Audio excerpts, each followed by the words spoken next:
15년간 1조 4천억 유로를 투입을 했다. 그래서 재정 적자가 생기고 성장이 둔화되고 실업이 증가되고 그래서 한때는 통일 독일을 유럽의 병자, 유럽의 문제아라고 그랬어요. 그러는데 2003년도에 어젠다는 우리 한국 그 여자분하고 결혼한 수레더 총리가 있죠. 수레더 총리가 연금개혁하고 노동개혁을 했어요. 그래서 그게 바로 이제 어젠다 2010이라는 건데 그걸 했다니까 2003년 후부터는 2006년부터 경제가 회복돼서 아주 선진병을 그 다음에 치료를 했어요. 독일 경우에도 노사장애 많고요. 그 노동자들 임금 높고요. 파업 많이 하고 있지 않습니까?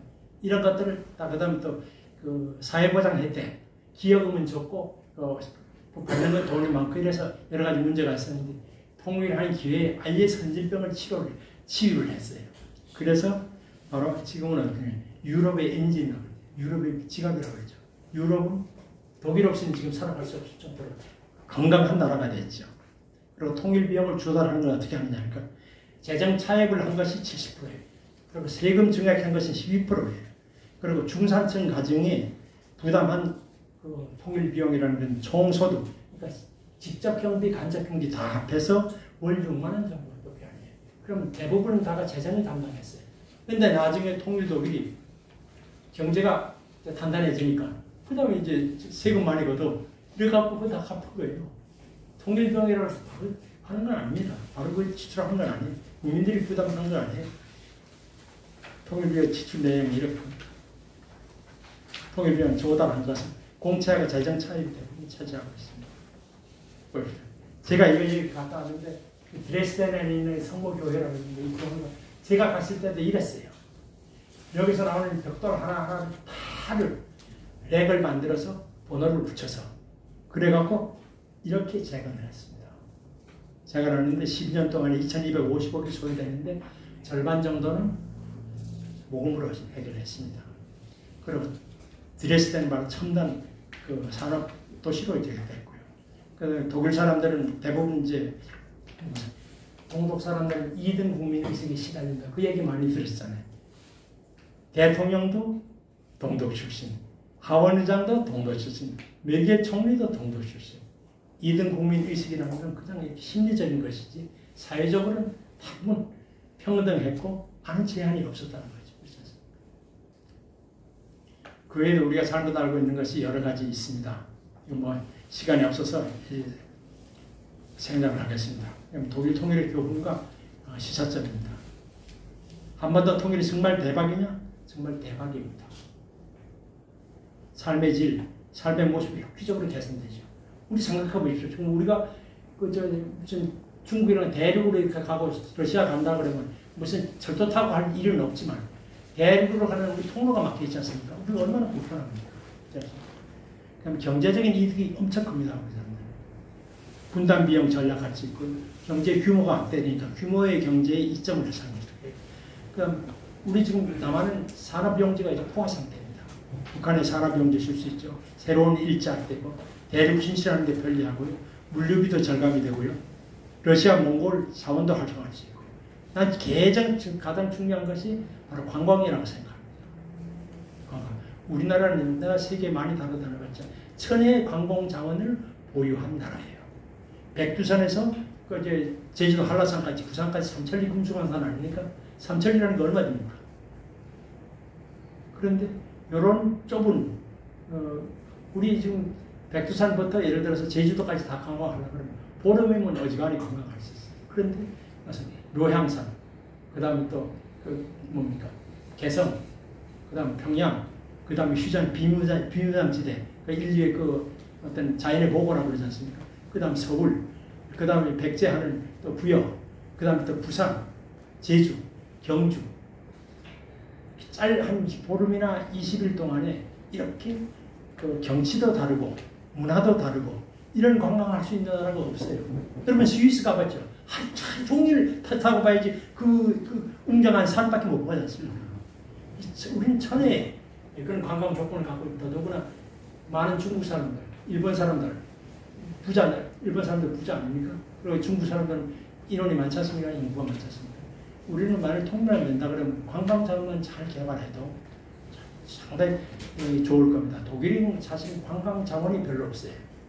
국내는 무슨 뭐 성이라든가 이런 것도 없고요. 그래서 가장 자랑할 수 있는 것이 바로 퀘른 성당 아닙니까? 그 외에는 관광 자원이 별로 없어요. 그래도 동독 지역에서의 통일 후에 동독 지역의 GDP의 12%가 바로 관광 수입이었었어요. 우리는 그렇게 되면 엄청 잘하게 되죠. 그리고 이렇게 되다 보면 바로 우리는 뭐 통일되면 틀림없이 영국, 프랑스, 스페인 능가하는 중강국이 되는 거죠. 슈퍼파워로 될 가능성도 많죠.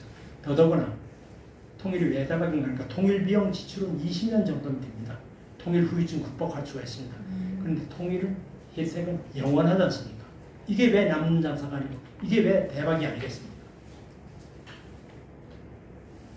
우리나라 사람들은 우리가 독일보다 훨씬 심각한 통일 후유증을 겪어라는 거죠. 인구 격차가 독일은 4대 1인데 우리는 2대 1이죠. 우리는 독일 사람들은 서독 사람들이 4사람이 동독 사람, 3사람이 동독 사람 하나 먹여 살리는데 우리는 2사람이 1사람 먹여 살린다. GDP 이거 때 그런데 그러다보나 GDP도 그렇게 격차가 심하다. 또 남북 간의 심대한 그러니까 심각한 적대감이 존재한다는 거죠. 그런데 독일 경우에는요. 여러 가지 어떤 나쁜 그게 있어요. 뭔가 그 통일병이 많이 되는 후유증이 컸던 이유가 국유재산이 적자였어요. 통일 직전까지는 독일의 동독의 재산들이 다 국유화 되어 있지 않습니까? 그래서 국유재산을 팔면 한 350억 유로 정도 남을 줄 알았어요. 그거 통일비용 지출 한다고 그랬는데 실제 해보니까 150억 유로가 적자가 났어요. 그러니까 동독 기업들의 부채가 많아서 그거 다 갖고 나니까 남는 게 없고 마이너스예요. 더더구나 이제 어떤 민영화하고 이러는데 비용 드는 거 있지 않습니까? 그런 거 다 계산하니까 150조 유로가 마이너스 됐어요. 그러니까 통일 비용을 부담할 수가 없죠. 근데 우리는 북한의 지하자원을 해도 9천조 된다는 거 아닙니까? 거기다 북한은 모든 독일 경우에는 주택의 40%, 농지의 60%가 이미 사유화되어 있었어요. 그러니까 국가재산하는 게 별로 없는 거예요. 그런데 우리는 뭐 북한이 그렇지 않습니다. 그래서 그런 것도 상당히 좋았고, 그다음 독일 경우에는 동독 경제가 급속하게 붕괴가 됐다. 그러니까 그 형편없는 능력 없는 경제가 소득 체제, 그러니까 시장 경제 체제에 국제 경쟁이 그냥 노출되니까 기업들이 다 쓰러지게 됐죠. 그 다음에 투자 여건이 우려져요. 독일이 통일되고 나서요. 독일 정부에서는 유럽 이런 데 빌고 가갖고 동독 지역에다 투자를 하라고 로드쇼하고 난리를 쳤어요. 그런데 돈 있는 서독 기업들은 동독에다 투자하지 않고 폴란드, 체코, 헝가리에다 투자를 했어요. 그러니까 거기는 이게 원스톱으로 서비스해서 노동자도 없죠. 굳이 싸게 공급하죠. 그러니까 이제 전부 그런 통일을 했거든요. 그런데 우리는 이제 그래서 독일은 동독이 경제가 흠씨 재개하기 어렵습니다. 그리고 독일은 그 환경 규제가 엄청 강하고요. 그 노동자는 노임이 비싸서 잘못 기업들이 거기서 기업을 할 수가 없습니다. 우리 대우 자동차도요. 대우도 거기 있다가 저기 대우 그 동독에 있던 그 재산들을 팔아갖고 폴란드로 갔어요. 그러니까 동독 경제가 재건될 수가 없죠.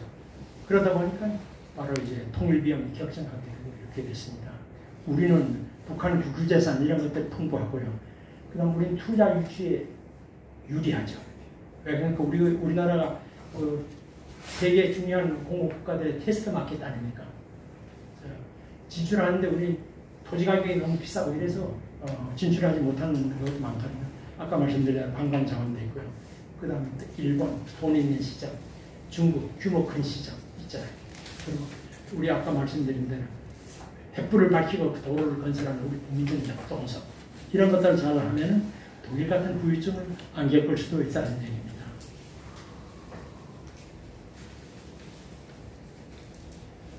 그 다음에 통일을 위해서는 북한 경제 발전을 적극 도와야 된다.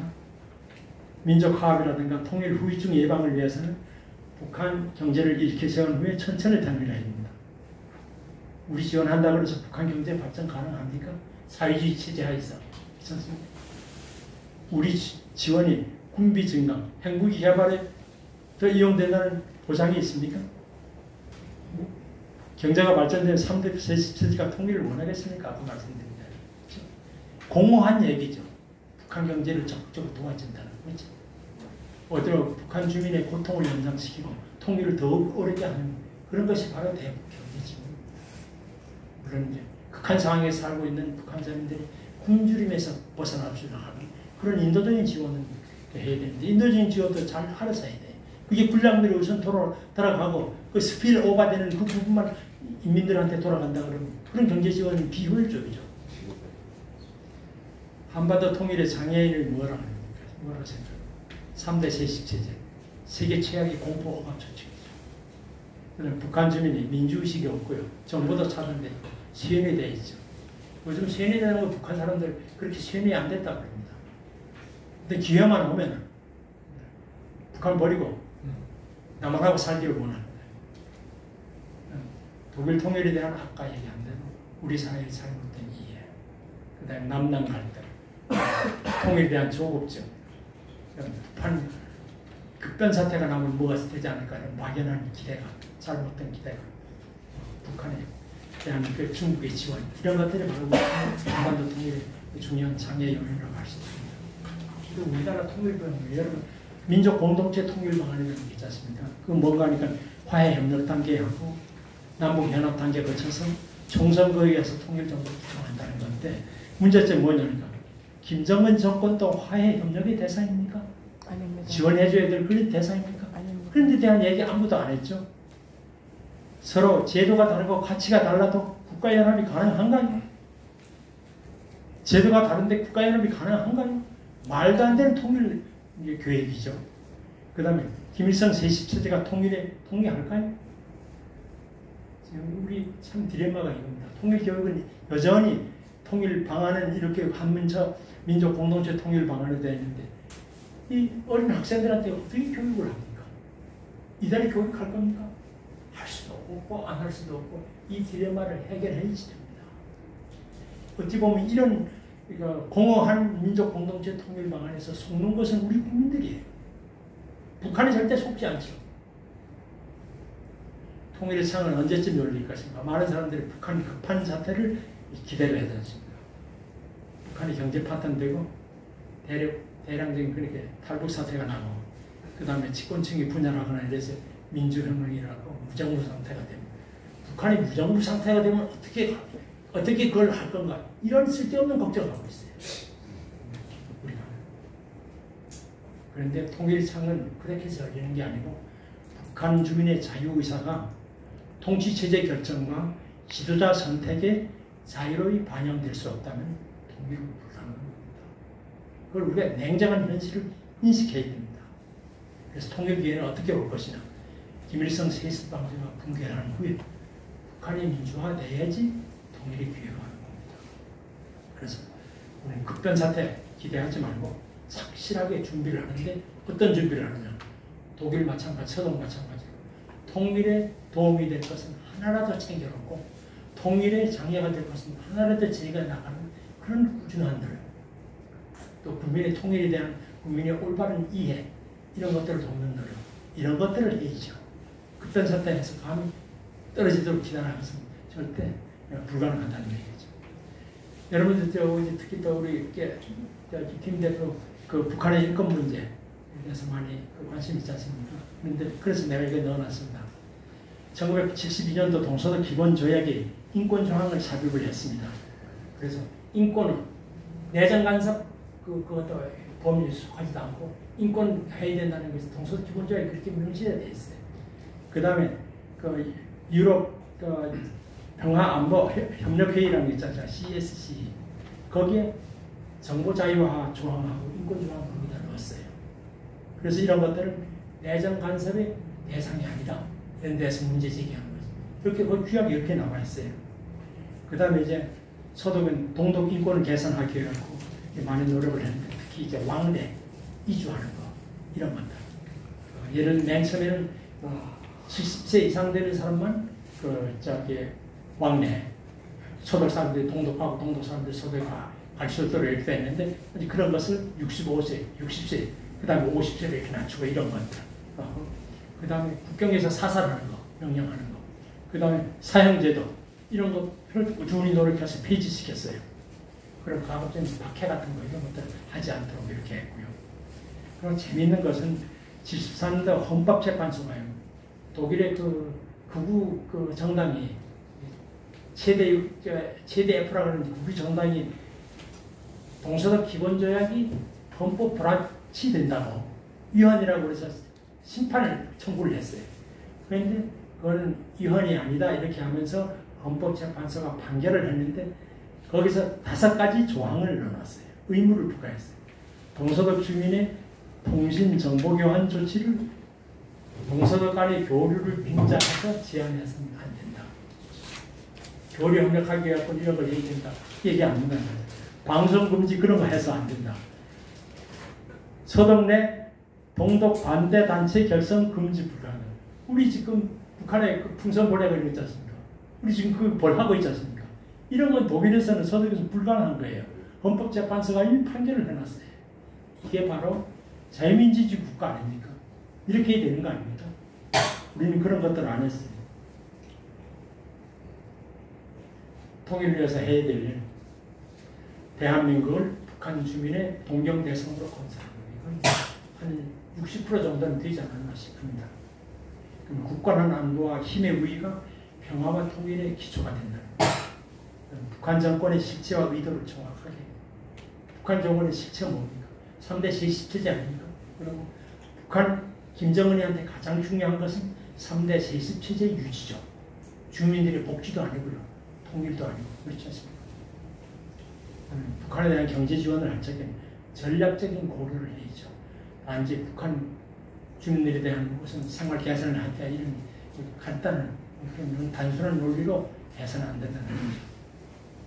그 다음에 인도적인 지원과 북한 인권 개선으로 계속 지원하는데 인도적인 지원도 이게 잘 주민들한테 이익이 돌아가는 걸 잘 보고 해야죠. 그 다음에 이제 통일 비용 문제를 이렇게 합니다. 우리 그 전에 유우익이라고 하는 이명박 대통령 때 통일부 장관 서울대학교 때 지리학과 교수하시던 분은 통일 비용 축적한다고 그래서 큰 항아리도 만들고 말이죠. 상징적으로. 그래서 통일 비용 거기 저축해놔야 된다고 그랬잖아요. 통일 비용은 저축할 일이 아닙니다. 그거 갖고 저축한다 그러면 그냥 예금 쌓아놓겠습니까? 그것도 투자를 해야 되니까. 나중에 통일돼서 그걸 회수하려고 그러면 또 시간 걸리거든요. 그래서 그런 쓸데없는 일이 하는 것이 아니라 경제 펀더멘털을 강화해야 돼요. 공업 기술이라는 거예요. 그 다음에 재정 건전성, 정체대성 되도록 하면 지금 같은 상태에서는 통일해도 큰일 나죠. 그 다음에 재정의 탄력성. 재정 중에서 국방이라든가 교육이라든가 복지 이런 재정의 탄력성이 없지 않습니까? 한번 그게 되면은 그걸 나중에 다시 줄일 수가 없지 않습니까? 그러니까 재정의 탄력성도 강화를 하고 이런 노력을 해서 통일 비용 조달에 대응을 하고 우리 재정 튼튼하고 경제 전망이 밝은 외국에서 차관 주지 않습니까? 외국에 투자 주지 않습니까? 그렇게 해서 통일 비용을 조달하는 것이 항아리 만들어서 될 일이 아닙니다. 반드시 우리가 기억해야 될 일이 있습니다. 북한이 민주화되지 않는 한 통일은 절대 불가능합니다. 북한 주민은 지원의 대상이고 김정은은 파도의 대상이죠. 이걸 혼동하면 절대 정책에 바로 갈 수가 없습니다. 그 다음에 우리의 호의와 관용만으로는 북한이 절대 변하지 않는다는 것. 그 다음 통일은 대박이라는 것. 통일의 기회는 절대 갑자기 찾아오지 않는다. 비록 갑자기 찾아온다는 독일처럼 그렇게 준비가 돼 있으나 통일을 할 수 있지만 우리가 준비가 안 돼 있으면 갑자기 오는 하나님이 주신 기회도 활용하기가 없다. 그러니까 꾸준히 통일에 기여할 수 있는 것은 하나라도 챙겨놓고 통일에 장애가 될 수 있는 걸 하나라도 제거해놓은 이런 꾸준한 노력 이런 것들이 바로 준비를 할 수 있겠죠.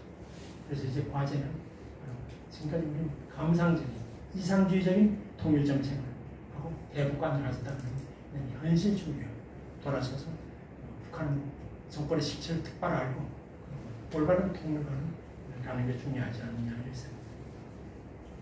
여러분 보십시오. 독도를 일본에 침탈을 하고 그거 한다고 여러분 정말 열나죠. 그렇지 않습니까? 그런데 한반도의 저 반, 우리 민족이 1300년 이상을 같이 살았던 이 땅을 아무 무슨 주민의 동의에도 귀처하지 않는 김일성 세습 정권이 지금 이렇게 차지하고 있는데 여러분 이걸 왜 분화하지 않습니까? 독도에 대해서 지금 일본이 뭐 영주권 주장한다든지 뭐 이런 주장만 해도 이렇게 열이 나는데 한반도의 절반이 말이죠.